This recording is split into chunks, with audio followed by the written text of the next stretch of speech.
Welcome back to the Freedom Kickstarter Podcast. So today we've got a very special guest, my friend Paul Standell. So as always, I'm going to throw it over to the guests to introduce themselves. So Paul, putting you on the spot, but give us your elevator pitch. Who are you and what do you do? Thanks, buddy. It's nice to be here and all that fun stuff, which is always awkward when you're in a podcast room, just the two of you saying stuff and being like, assuming people watch this, let's give them some spiel.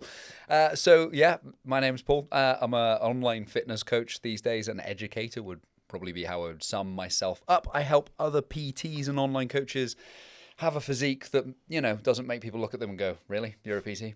And prep them for photo shoots and stuff like that. And the other part of what I do is educate them so they have the skills to actually have a career as an online coach or an in-person PT, because it turns out all of the qualifications for personal trainers really suck and don't prepare you for anything. And so I think if you're going to have a business, probably in anything, but certainly in fitness, you need skills and results, and you need to know then how to market that, talk about that, sell that, etc. And I'd like to think I'm not too bad at that 15 years in, although it definitely took longer to learn than it probably should have. Excellent, I like it. I was just going to say that you spend your days looking at semi-naked pictures of people and telling them to eat less and move more, but I think you summed up more coherently than that. No, I think yours is pretty good too. So talking about looking at semi-naked pictures of people, how did you get into doing that? I spent too much time on the internet with certain websites.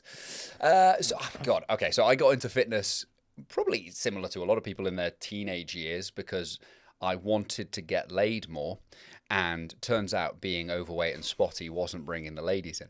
So at least that's how my first entrance to caring about the gym was. I was moderately sporty growing up, but I wasn't one of those kids who played every sport under the sun, blah, blah, blah. So mine was purely a vanity project when I first got into it, and that helped, actually. Turns out it was better to have a six-pack as a 17-year-old than, having a beer belly. Still hadn't done too much about my skin, but, at least one step was better than it was. And so my then background was a performer. So I went to drama school, had an acting degree, which is one of the most redundant degrees you could imagine. It's like a piece of paper that says you can act, which doesn't really matter. But if you're a great actor, you could just pretend you had that degree. That's a good point. It's a solid point. I should just lie. And so fitness was something I was doing just around that. It became part of my identity through the late teens and into the early 20s. And then to begin with, I was just looking for stuff that I could do around acting. And so the two options that struck me were driving instructor and personal trainer. And I'm very glad I picked personal trainer. But I was looking for something I could just do around auditions and be a bit flexible with and kind of be my own boss with. And I'm a bit of a nerd at heart. So if I get into something, I want to know more about it. I want to be better at it, etc., etc. So the first few years were spent juggling either performing in shows, auditioning, and PTing itself. Let's call that the first 4 or 5 years out of drama school, and gradually getting better as a PT, but it wasn't sort of my primary career. And then the longer you stay within the fitness industry, hopefully you start getting some results. And I'd been in decent nick, but getting in shape is kind of this odd thing. If you play a sport, usually season to season, you might have something to show for it. We won this cup. We did this. The years can go by quite easily if you just go into the gym a lot and nothing's that different. And so competing and doing photo shoots started to strike me as like, well, that might be a cool goal to aim at and something to do. And so I started doing that. After you go through that a couple of times, other people start being interested in you taking them through that as well. And so you then start taking other people through it and so on and so forth. And eventually you then spend your day looking at half-naked pictures of people as they send it through being like, yeah, I think we could see more of your ass. There's a bit too much fat on it and stuff like that. So that's the general overview of how that began. I have to say the one thing I don't miss from online coaching is getting client check-ins while I'm like in the queue for coffee, opening up and just the person behind you to catch them out of the corner of your eye, and they've definitely seen you looking at a 45-year-old man in his pants. Yep. Honestly, I actually find it easier looking at the 45-year-old man in his pants than the female in a thong. True. Because that looks more questionable if I'm sat just in the coffee shop and this lady's next to me, like looking at my screen. I'm like, it's work, honestly. Like, at least it's a guy. Well, maybe she just thinks I'm gay. I've not really thought this through. Either way, it kind of looks a bit sketchy. Yep, I'd agree with that. So, like, early days of PT, obviously, I think everyone goes into personal training thinking, this is how I thought of it. I'm going to do a couple of sessions in the morning. I'm going to train a couple of bored housewives during the day. Yeah. And then I'll work in the evening, maybe for an hour if I want to. Everyone's going to pay me like £100 an hour and it's going to be great. Normally, not like that. You have to know a bit about business and you have to be prepared to work some quite shitty hours. So was that the same for you, or did you actually have that PT dream of the big money, easy hours? No, God, no. I don't know anyone who's had that dream. You're entirely right. Like, it's sold as, all right, maybe it's not £100 an hour straight out the gate, but even if you're thinking it's going to be 50 or whatever, and the people are going to come to me somehow. You don't really actually even conceptualize how people are going to find you. You just somehow think you're going to be helping people. Just drawn into your orbit. Yeah. The fact that you're so awesome as a trainer. Yeah, look at his aura. I can just see it from over here. Like, what is that? So no, it's, I did my first year working at a leisure centre back in my hometown of Hereford. So I did my what's called a level 2, so gym instructor training. And I was doing my personal training qualification whilst already working there. So that was cleaning treadmills, doing gym inductions, running circuits classes, all that kind of stuff, which is actually quite nice. So there was very little pressure. It was just chat to people. Probably having a performery background and being reasonably outgoing helps in the aspect of personal training, the personal part, where you have to go and talk to people. So first year was great, but I wasn't really a personal trainer yet. I was just getting used to working in a gym. Then I moved to a David Lloyd that I spent 6 years at. And the one thing that was drilled into you was you had to go and talk to people in order to, build up any clients. Yeah, you had your name on a board, but frankly, that might bring you in one client every 2 years because no one picks a trainer they don't know from a picture on a board. So really all that was left was you hope that maybe a gym induction you got given might turn into a client. Or you need to go and talk to that lady on the cross trainer over there and have a chat and just hope that she wants some training. And weirdly, that does work. Even if you're crap and don't know anything, you probably still know more than the lady on the cross trainer. And if you happen to be vaguely likable and it's the right person at the right time, you can have a client within 5 minutes of talking to them on the gym floor. It's just a little uncomfortable because you have to kind of go up and be like, hi, I'm Paul. We've not met. I feel like I'm trying to pick you up like I'm in a bar, but obviously we're at the gym. You're 43 and I'm 22. This is awkward and I don't know what to say, but I'm hoping, this is the internal part of what's going on. Hopefully something a bit more cohesive comes out your mouth than that. And weirdly, sometimes you'll get round to, have you ever thought about personal training before? Which is a bit like, I don't have your number, please. Right? And some of those people will say, oh, yeah, I have been thinking about it, really. And you will be lucky enough to have a client, even though you don't know what you're doing yet. And so, you gradually start to pick that up. And you usually then start realizing, I've not got that many clients. No one's really flocking to me. The money's not coming in. And I need to do something about this, but I feel a bit insecure. And I don't really know how to help Carol's back pain when she says it hurts, and Steve's missing a knee. I don't know what I'm supposed to do with that. And Sally says she's sticking to her 1,400 calories, but she's 104 kilos and she's not losing weight, but I believe her. What am I doing wrong? Right? You have all these doubts. And you need to learn more skills than the PT course qualifies you for. Because if I was going back into that role now, some of what I was doing then would be things I encourage PTs on the gym floor to do now. It's like, look, you're going to have to go and talk to people you don't know because what is people supposed to just know you're amazing? If you want someone to buy something from you, they need to know, at least a coaching service, at least, they need to know you exist and they need to like you. And they kind of probably then need to think that you can solve a problem they care about, right? And then maybe the third part is it needs to be the right time in their life. They need to be able to afford it, etc. You can't do anything about that part. But the first two parts, in person, it's quite easy to solve them in principle.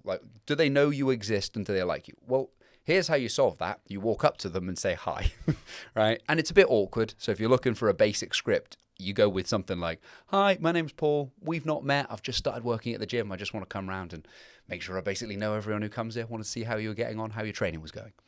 You say something like that and hope they don't just say fine and then blank you, right? Which usually they won't. They'll say something else. But that initial step is way easier for an in-person PT than it is for an online PT because you're directly in control of it. You can just go and approach them. I'm not saying it doesn't feel a bit awkward, but I am saying it's pretty simple in terms of what you need to do with it. So that's the first part. And you don't need to be good at your job to be able to do that bit, right? The second part is probably where you start needing more skills, which is you need to demonstrate to them that you can solve something they care about better than they can. So I'm always looking for this bit, which is like, I'm going to try and find something that they say in their own words they're struggling with. So my knee always aches a little bit when I do stuff, or I can never feel my glutes or whatever. Then you need the skills to do the follow-up part, which is, I've got a few minutes free right now if you want to see if we can make that knee feel a little bit better, or see if we can find your glutes or your pecs or whatever. And usually if you've had a chat to get to that point, because that'll be a several-minute conversation before you've got to there, they'll probably say yes. And then do you have the skills part? Can you adjust exercises and how they're performing things so that they say something like, oh, that feels loads better. Or, yeah, I can, oh my God, that's a hell of a contraction.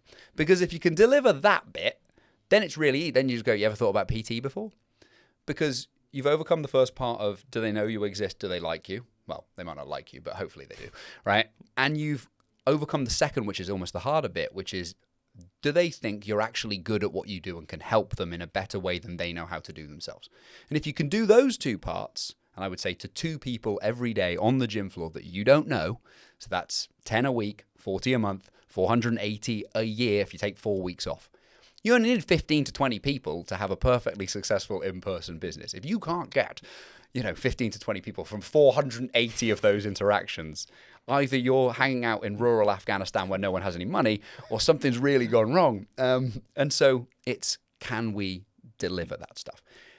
And that's the harder part, really, because you do need some skills. But as I said, even if I rewind in time and go to me when I was first starting out and I didn't have those skills, I still got reasonably busy quite quickly by just doing the first part, and I could still probably help them more than most of those people could help themselves. It would be easier doing it now, because hopefully I've got more skills to deliver more things to more people, and I'd feel way more comfortable and competent in what I do.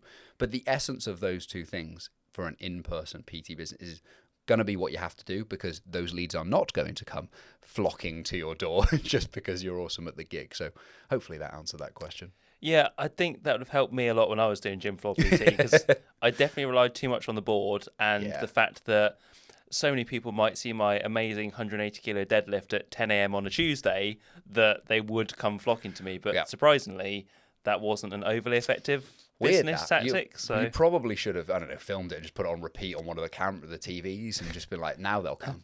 Yeah, I mean, also kind of hiding in the staff room to pretend that I was studying when I should have been walking the gym floor probably didn't help either. So, well, it's this thing as well. Like, it is a bit awkward and uncomfortable to do. Like, I don't know anyone who loves doing that kind of thing. Like, no one's like, yes, I get to talk to strangers. Like, that's not a thing anyone says. And so there is an element of treating yourself, I think, like a human being and not expecting yourself to be a full robot with this. So, for example, when I worked at a gym called Gymbox in central London, and there was no other form of marketing allowed in Gymbox. There was no board. You couldn't put up signs for stuff or run workshops for things. You were literally, the only thing was go talk to people. That's your gig. Well, that's quite draining when you're in a big place and it's loud and there's lots of people around, and oh God, what are they going to say and think of me, and they're going to think I'm a dickhead, and maybe the other trainers are going to be like, what if I'm not that comfortable and confident in what I'm saying? Will the other person on the treadmill next to them think, what a dick, he doesn't know what he's talking about? So you've got all these doubts going through your head. And so, but you still have to go and do it.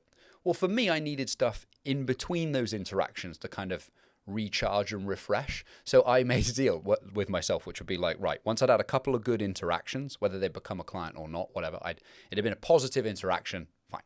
I got to go and sit in a coffee shop and play Civilization 6 on my MacBook for an hour in order to kind of like, okay, now we can go again, right? It was just this little recharge, refresh thing. And I think sometimes people forget to add stuff like that in. They give themselves this to-do list, which is like, yeah, you could do that if you're a complete robot with no feelings and what have you. And it's like, that's not really what you're probably going to be like. So you might need these other things in there in order to be able to stick to those tasks that you need to do if you want a business for long enough for them to pay dividends, because it's not a one and done. Great.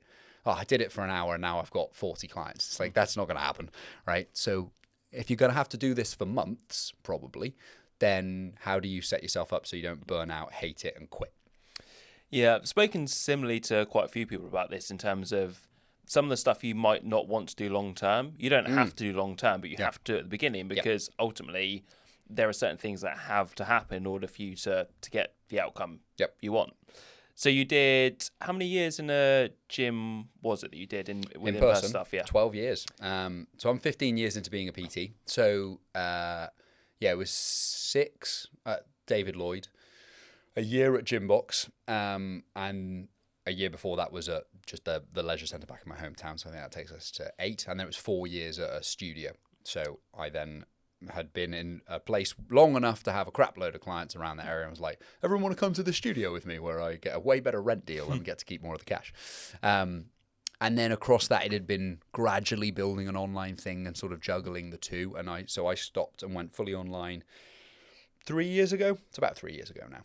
Got it. That was going to be my next question, actually, was the transition to online. Because one thing that I think, and people outside the industry might not know this, but in the fitness industry, it's almost a done thing to be like, doing in-person PT makes you an awful person. You are scum of the earth. You need to get out of it as quickly as possible and go online. And the minute you get your first online client, you are an online coach, and that's all you should focus on. Yep. But you decided to stay a terrible person by coaching people one-on-one. Yeah. What was the reasoning behind that madness? I hate people, and I thought I should be a shit trainer for longer. Well, the first bit is, I have a theory probably that like 95% of in-person PTs can have a successful business in person, given the right help, etc. I think 10 to 20% of PTs can have an online business and make it work. It's harder because you need all the skills that you would have in person pretty much in order to coach them. But you also need a whole bunch of skills that you don't need as much in person, which involves marketing and content and copy and everything else. And they almost have nothing to do with training and fitness stuff. Like, okay, the technical knowledge needs to sort of be there a tiny bit in order to talk successfully about some of it. But it's basically a completely separate set of skills. And so you're going to suck at it for a really probably long period of time unless you get good guidance earlier on. That's something I definitely went really wrong with. I started doing an online thing back in, 2014, 2015, something like that. I was happy and excited because I had an Excel sheet that could times a couple of cells together. So I was like, look, incredible. And I had 2 different online packages as a coach. It was like £65 a month and £85 a month. I don't really know what I thought the difference was. Yeah, mine were 40 and 60. Yeah, I just thought you had to have different packages. It was, and unsurprisingly, there weren't many clients. And the ones that were there were people I already knew from the gym. So they were kind of in-person people, really, that I was servicing a product kind of online. And so I then spent 6 years making content online that almost no one interacted with because it was crap.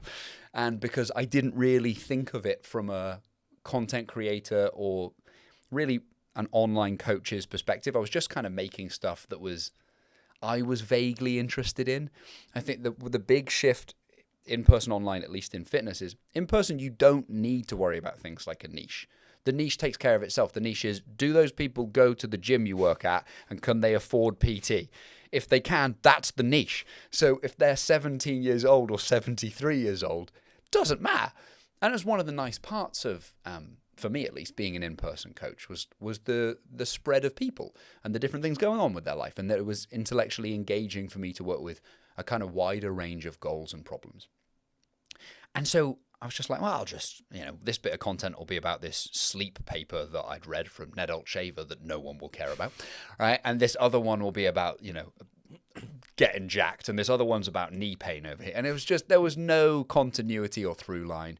I wasn't thinking about it of like, is this interesting to read or watch or attention grabbing from anyone else's perspective? I was just like, I thought that was vaguely interesting. I'll put this up. 7 likes. I'm glad I spent 5 hours of my life making that particular post. And so over, 5 or 6 years, I would do probably $1,000 a month-ish, let's call it. Sounds like, all right, it's a little side earner on the side. That was a terrible phrase. But it certainly wasn't really a business. And yet, if I think back, the amount of hours I was spending doing some of this stuff was so disproportionately crap relative to what it was bringing in. And yet, it wasn't really fully occurring to me that this was a problem. So it was kind of like this side bit. And so in-person was where I still made most of the money. And maybe in my head, I was like, I'm still kind of online, but I don't know. I was sort of winging it, I guess. There was no grand plan here. It was like, well, that brings in some money, and I see other people doing online coaching, so let's maybe do some of that. And yet the in-person people are just here, and they're not that exciting as a coach sometimes, because, you know, Jono, who sees me twice a week and saw me twice a week for a decade and therefore paid me, I don't know, 80 grand over whatever that period of time is, he didn't look any different after the first 3 months for the next 10 years, right? He lost 10 kilos and then stayed there, which was kind of fine because he was, you know, approaching 60 by the time we finished. Still liked to fag, still liked to drink some whiskey. Took me to the rugby. Great client, lovely dude. I still get on really well with him. Still see him when I go to London. But I think you go through a period as a trainer sometimes where you're like, I want those people who want to do photo shoots. That's not exciting. It's like, well, yeah, but that client who comes in for 4 months, gets a photo shoot and buggers off, paid me all of, I don't know, $1,000 or whatever. This guy paid me a load of money over a really important time. From a business perspective and from a stability of my finances perspective, he was great. And yet I was going through a period of probably undermining that in my own head for a while figuring these things out.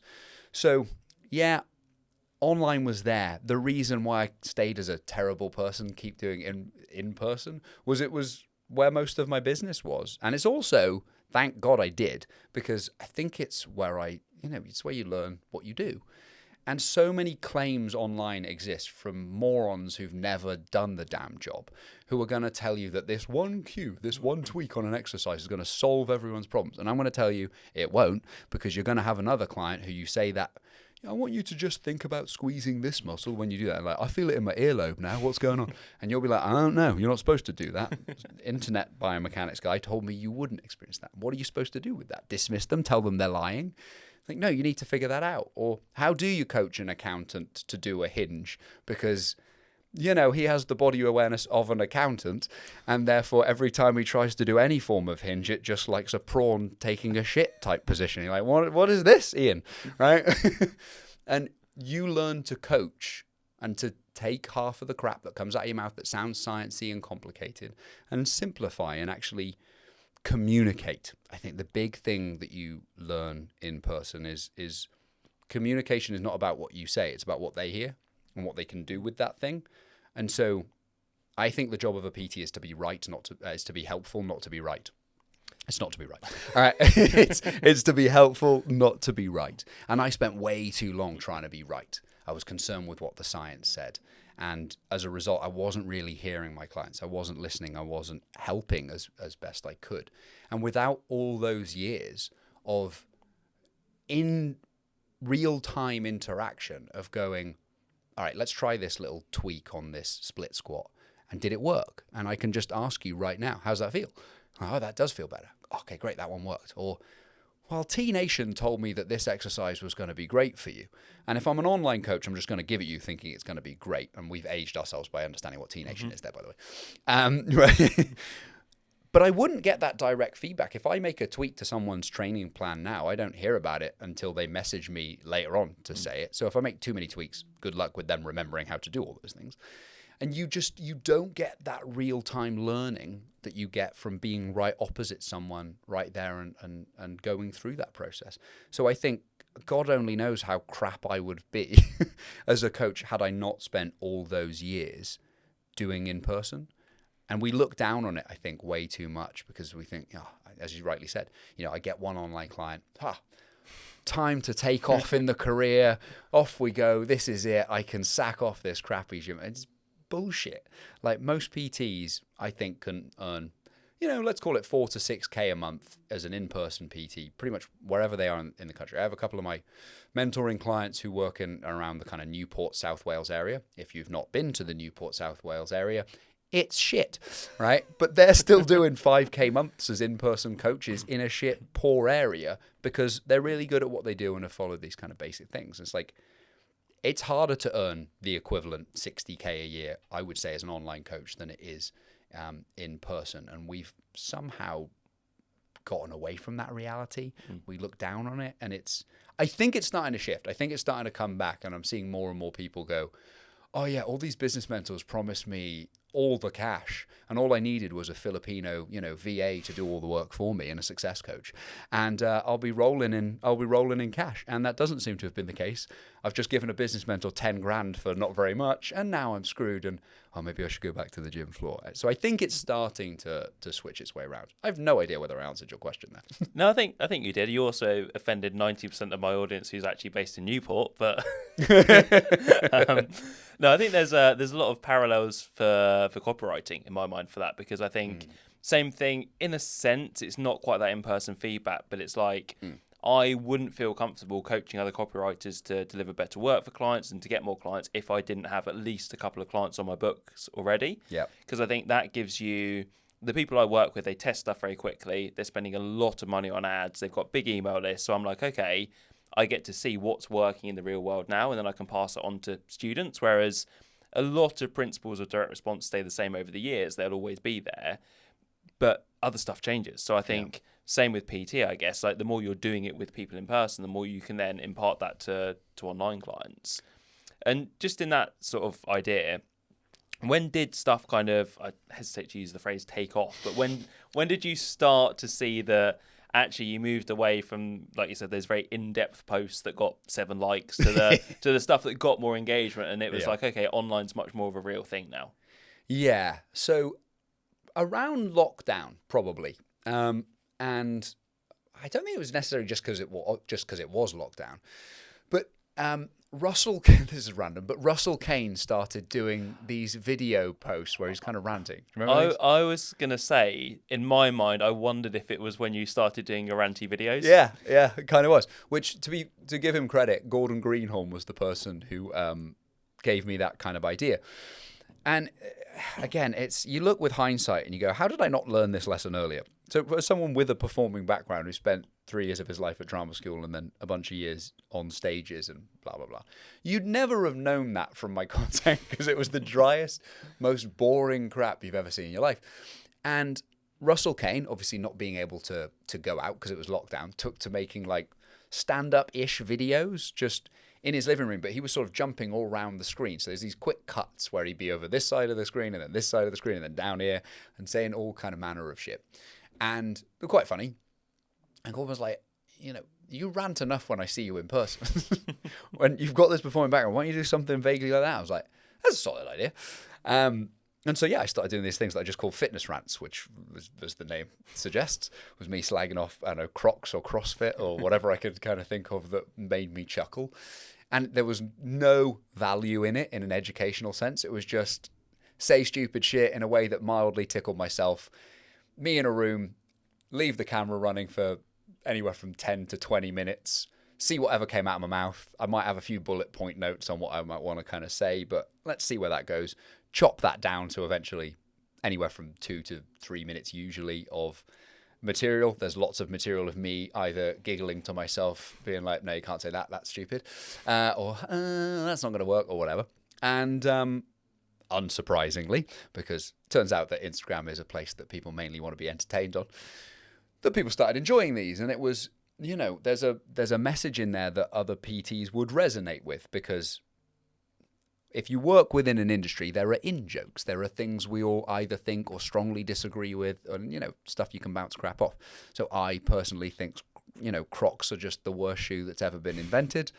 They're just wellies with holes in for some strange reason. And yet that they've become a thing. And I was like, well, if I rant about that, either people generally love Crocs or fucking hate Crocs. There is, of course, only one correct answer to that, which is the hatred of Crocs. You don't own Crocs, do you? I don't own Crocs now. Although I will debate that I think maybe Ugg boots are worse. Ooh, fair. And that's fair. Potentially because also their proper name is slag wellies.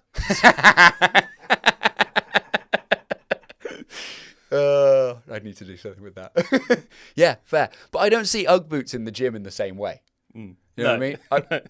I bet they'll come now. Coming soon. Some twat will start wearing, Ugg boots in. There's like Ugg slippers as well. Have you seen those? Yes, unfortunately. But Ugg boots were more of a thing, I think, for a particular type of slag welly wearing girl.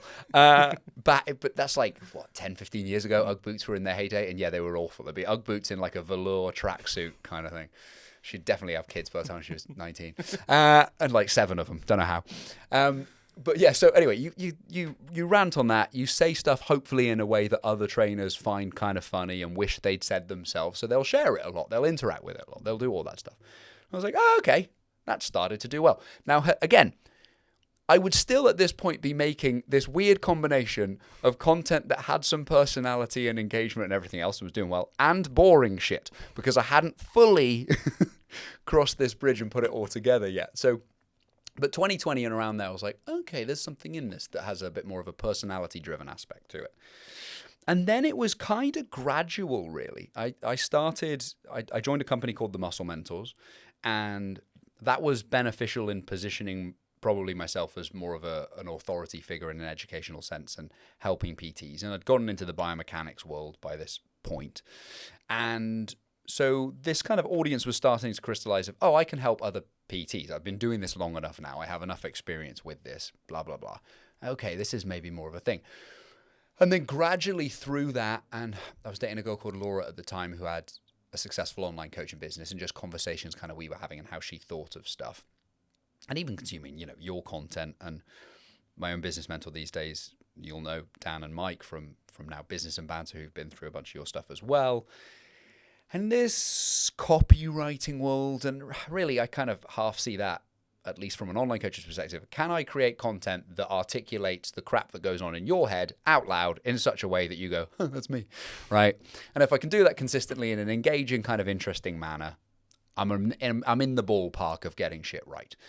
And so that started coming together. And thankfully, because I'd been a PT for, 12 years by that point, it was pretty easy for me to write stuff about what PTs thought and felt, because I was like, oh yeah, it was what I thought and felt a little while ago, right? And so that then gradually picks up a pace from there. And I think once you get clear on why that niche matters, and it's so that I can say shit so that they pay attention, see themselves in it, touch on some of the stuff that they struggle with in such a way where they go, he really does get me. So, and then I can combine that with a bunch of social proof that goes, look, he's helped people that look like me, and blah, blah, blah. Do that then over an extended period of time, and you'll have a business.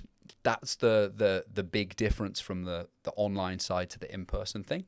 And I think one of the things that online coaches maybe doesn't get spoke about enough is the patience and time component.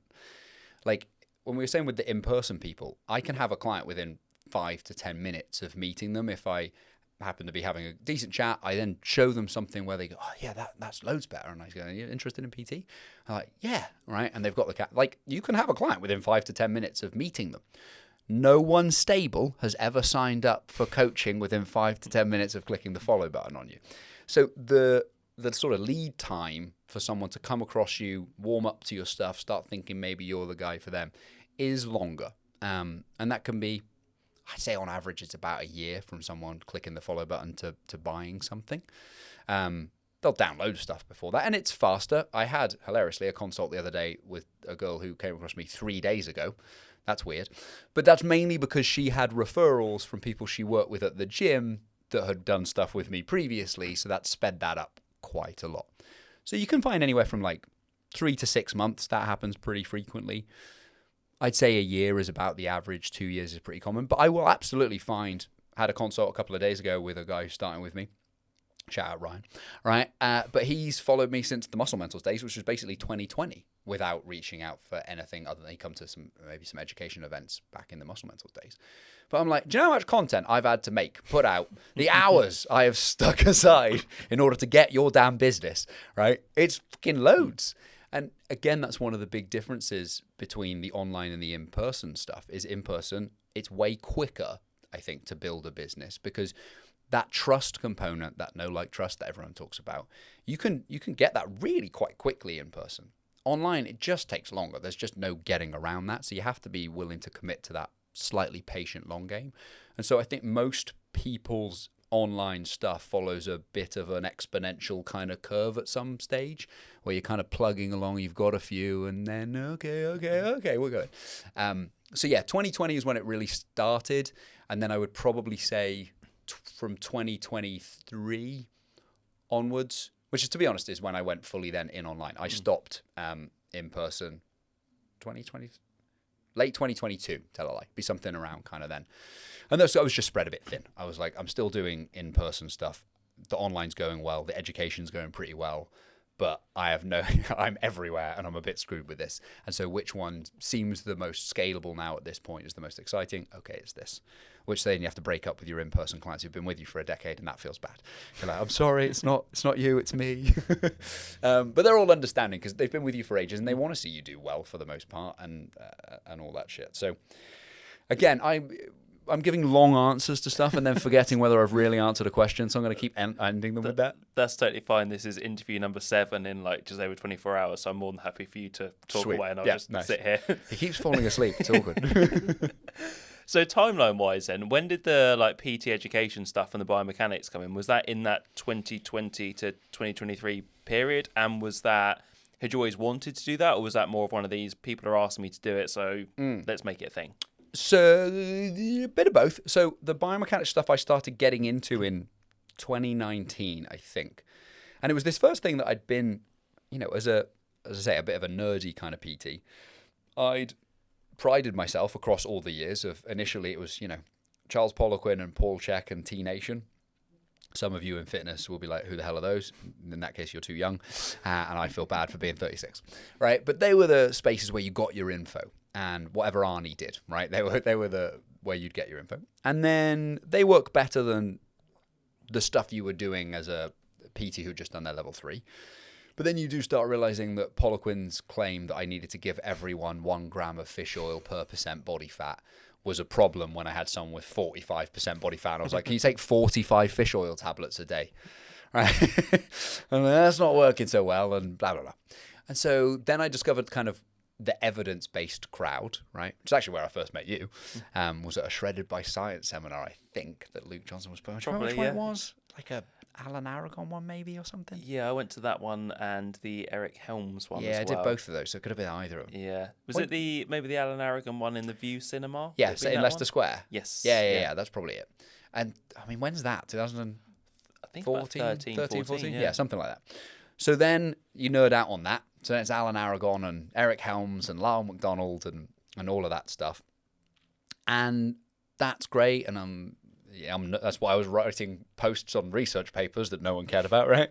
It's because this was where I was. And I was like, cool. But after doing that for, 5 or 6 years in that space, I felt like hilariously, I knew most of the things I'd need to know, and it wasn't that exciting. And yet some of my friends and people I respected in the industry were talking about this guy called Michael Goulden and this company called Integra in London, this biomechanics-y stuff. And I was like, I don't know, it's $1,000 for that course. It's an expensive kind of course.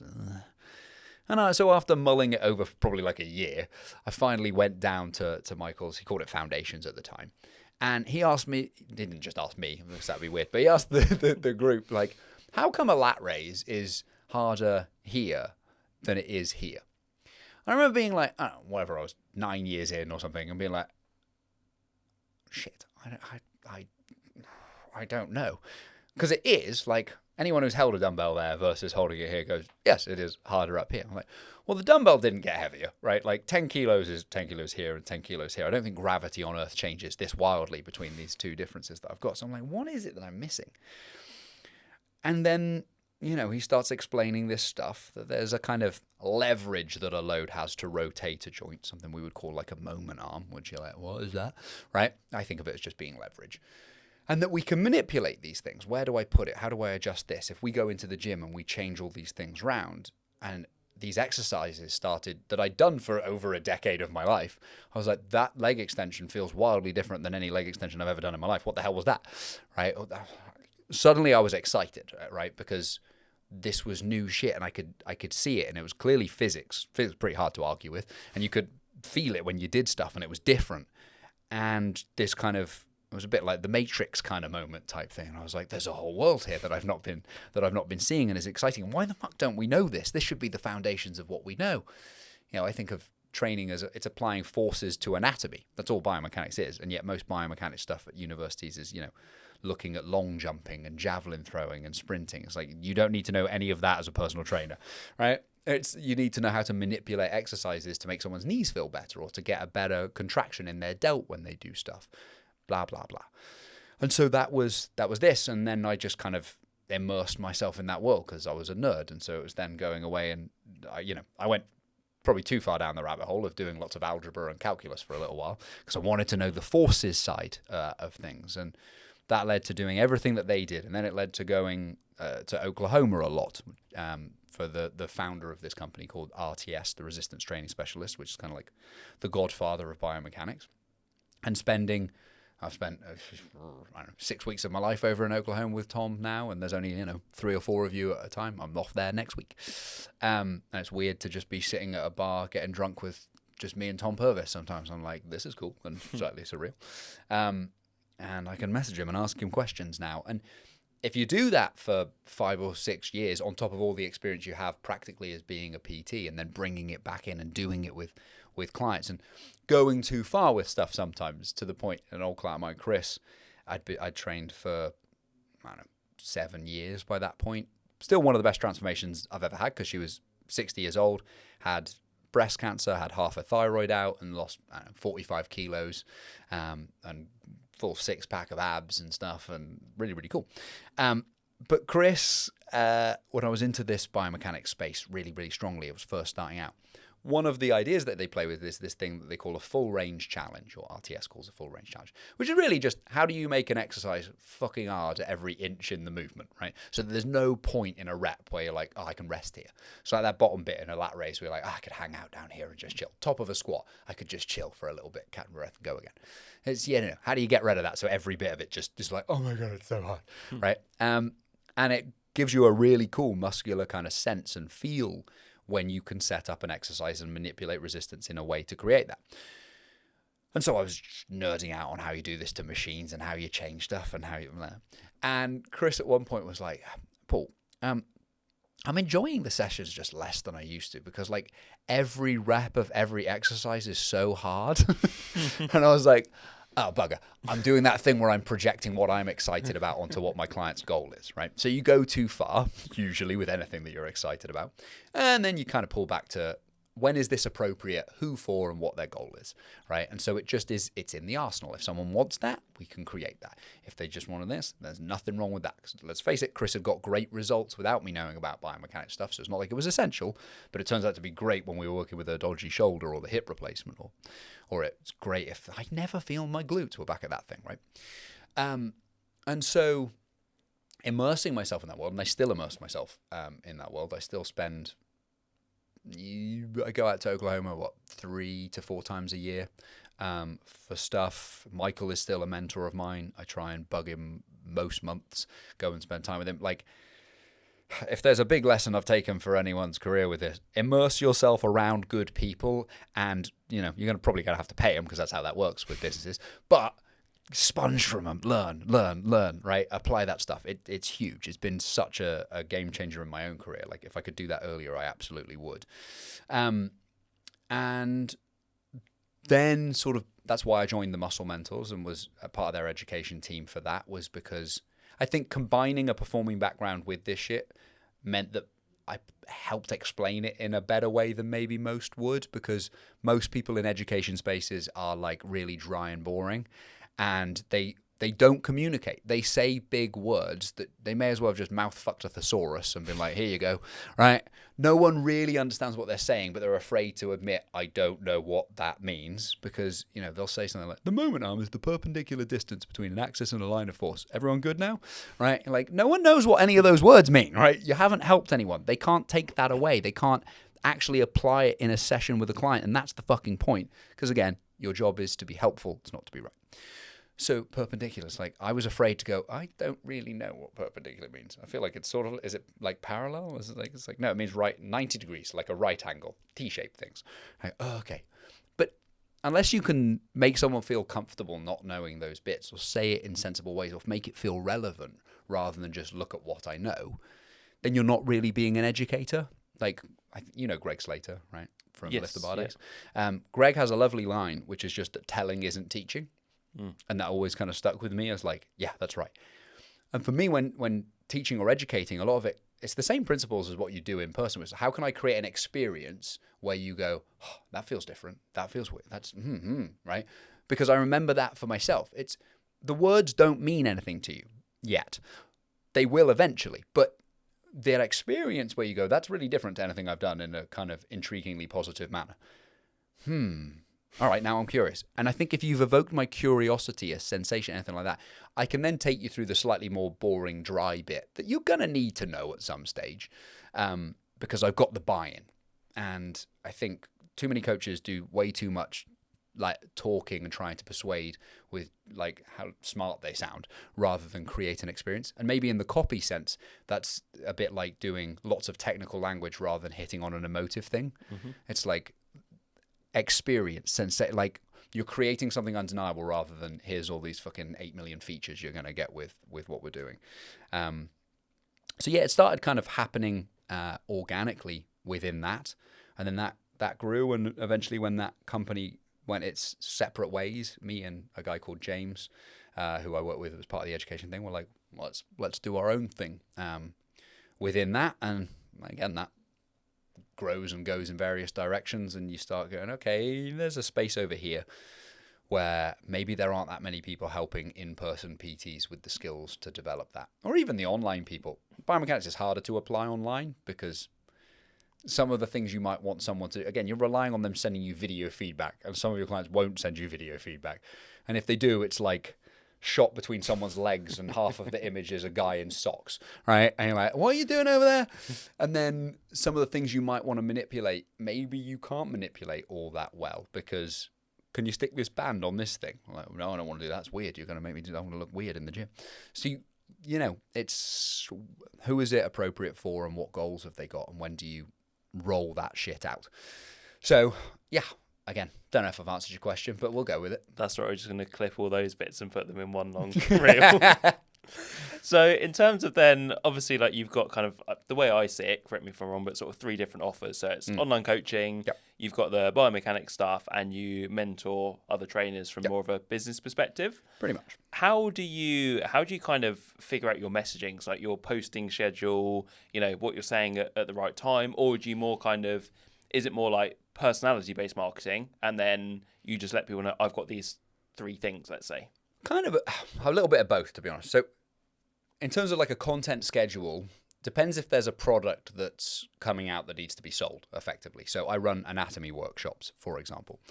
They sell without me having to do much marketing in a general sense because I keep the numbers to those things, 15 kind of people in a small room. I do them once a quarter type thing, and they pretty much just sell to people who've already been to one of my clients. So I basically, it's really easy, go, which is one of the things sometimes people miss out, like selling stuff to people who've already bought things from you is way easier sometimes than coming up with a full new thing.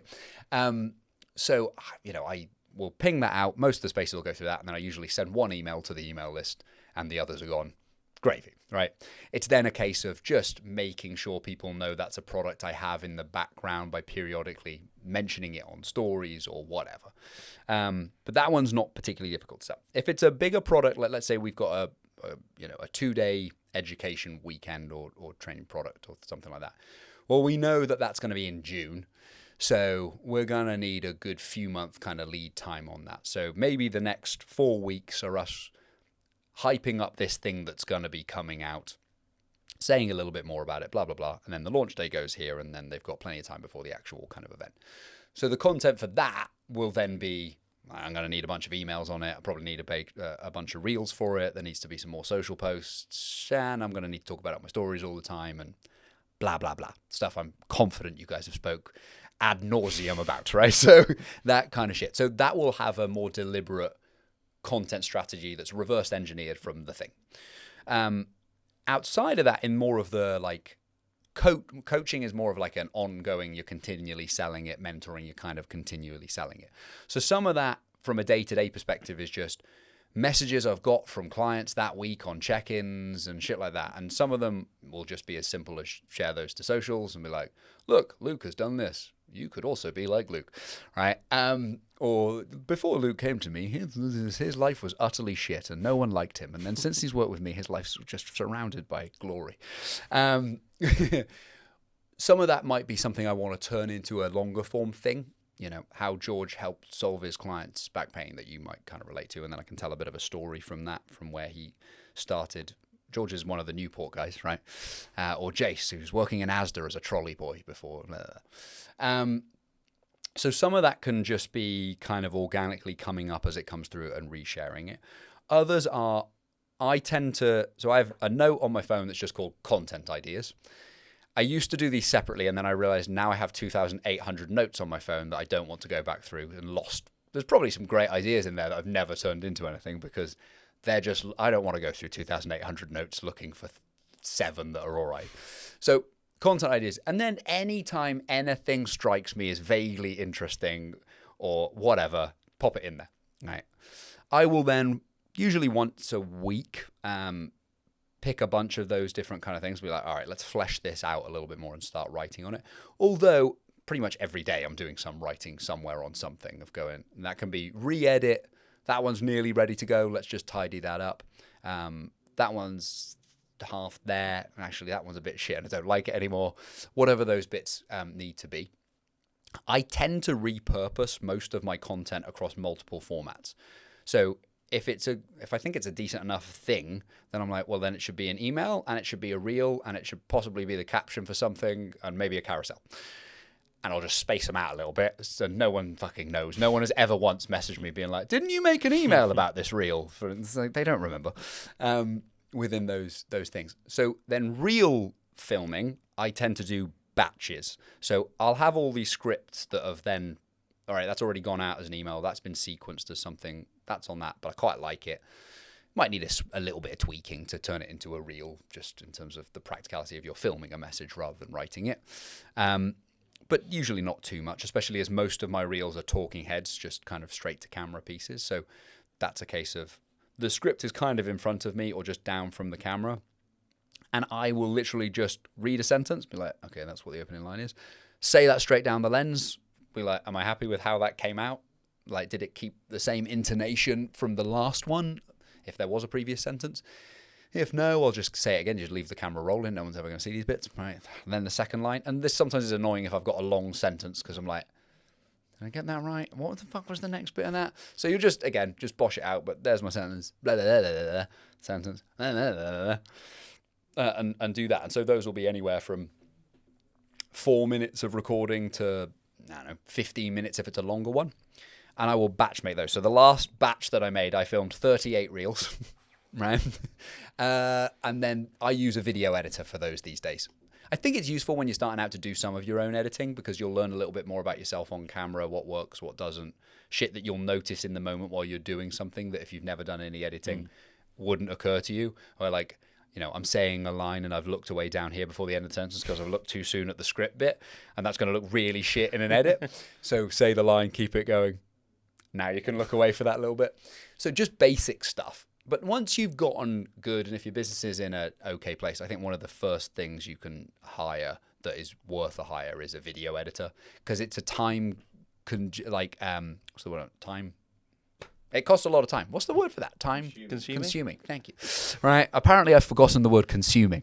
That's good. But it's a really time consuming. We can just cut all the rest out and make that look good, right? It's just as time consuming. Right. It's a really time consuming task. And some people really like editing. I know a bunch of online coaches who really enjoy their editing process. And I think if you're doing more story type editing, i.e., your day is going through things and it's not clear where it all should be clipped together. You either have to communicate very clearly to your editor or you might have this picture kind of in mind. So with those things, it might be better for you to do maybe more of your own. But I have an editor for my talking heads at least. And then they get slung across to her. I try and get 3 of those back a week from her most of the time. And then they get kind of slung out. So it's sort of in between that. And then coaching and mentoring, for me, in the messaging, crossover a little bit. Because the coaching thing, primarily, you're kind of pressing buttons of feeling inadequate that you don't look like a PT, don't look like you kind of should. Again, we're back at the really, you're a PT conversation that goes on in someone's head. Or you look pretty good, but you've been coasting for a while, and maybe this shoot thing would be kind of cool and sexy. Or maybe you could use it for content and you can document that kind of process and blah, blah, blah. That message is easy enough to always kind of have out there. And because of doing the education as well, like part of what I'll say in those bits is, and you're going to learn how to go about doing this and when to make, when and how should you have a refeed? How big should a refeed be? What matters and what doesn't? Not the shit that you've read because Lane Norton told you needed this or Eric Helm said this, because you have to go through a process to feel confident in a process. You can't just read about someone's experience and be like, now I know how to do it. That's not really how that works. So be guided through that by someone with a proven track record and steal, because that's what we all do effectively with those bits. That seemed like a good idea. Yeah, we'll go through that. And you probably need to go through it a couple of times in order to feel confident with it as a minimum, because your first prep will be different to your second and blah, blah, blah. But learn about those bits. And then if you're enjoying how I'm going about coaching and tweaking things, well, there's this mentoring bolt-on if you wanted this as a kind of upsell to it. So a lot of people who come in for coaching also add on some mentoring kind of with it, or people who come for mentoring and then decide they want some coaching with it, or kind of sort of vice versa. So those sort of pain points of feeling shit about the way you look because PT should look a certain way, and you don't yet have the skills to be good enough at your job, because really you need skills and results. If you've got those two things and you talk well about them, you're going to be fine in the long term, probably. But most PTs don't have either of them. So that makes it quite easy to talk about those kind of simultaneously and to be putting out social proof on both of them quite a bit. So I don't find that I have to do too much planning in differentiating those two kind of products. So they are just an ongoing one. And then the content planning for products that are coming out, that's a little bit different in terms of actually having a bit of a schedule for it. Got it. Kind of like, I think I heard this from John Goodman when he said something about really business comes down to getting good results and letting people know about them. And I kind of think that if you do that within a broad field, you're kind of okay. Like, yes, we need to niche down to a certain degree. You need unique mechanisms, you need good copy, but actually, for the most part, just, do that, basically. So that's marketing solved, essentially. Yeah, be really good. Make sure everyone knows. Yep. So we'll move on to the final quick five in a moment. But first, if people want to find out more about you, get in touch, ask about your products and services, where's the best place to go? So my home address is 5 Hinton Avenue. No. Just turn up at the door. Just stand out there. You can ask questions then.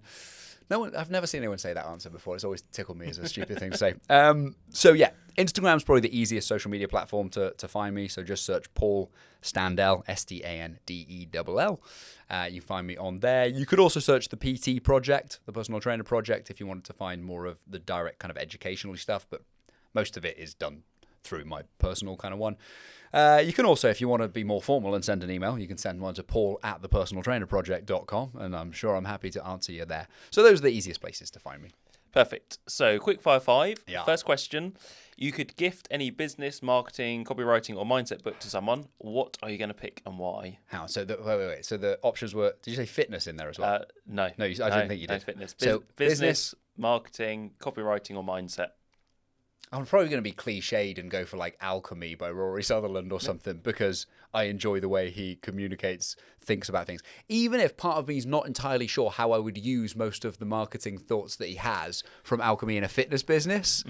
So that's the only downside, I think, to that book, where I'm like, this is cool. And I was like making notes as I was going through it various ways, but I'm like, I don't know how I use some of these. I mean, that's a good question for you, actually. Have you, like, what's your kind of take on that one? So actually, I'm currently putting together a course that is trying to bridge that gap in terms of taking the behavioral psychology stuff and then applying it to, like, web copy, social media copy, emails, that kind of stuff. So I'll be honest, I don't have that answer fully, but it will be a product at some point. Then we will be getting that product. Nice.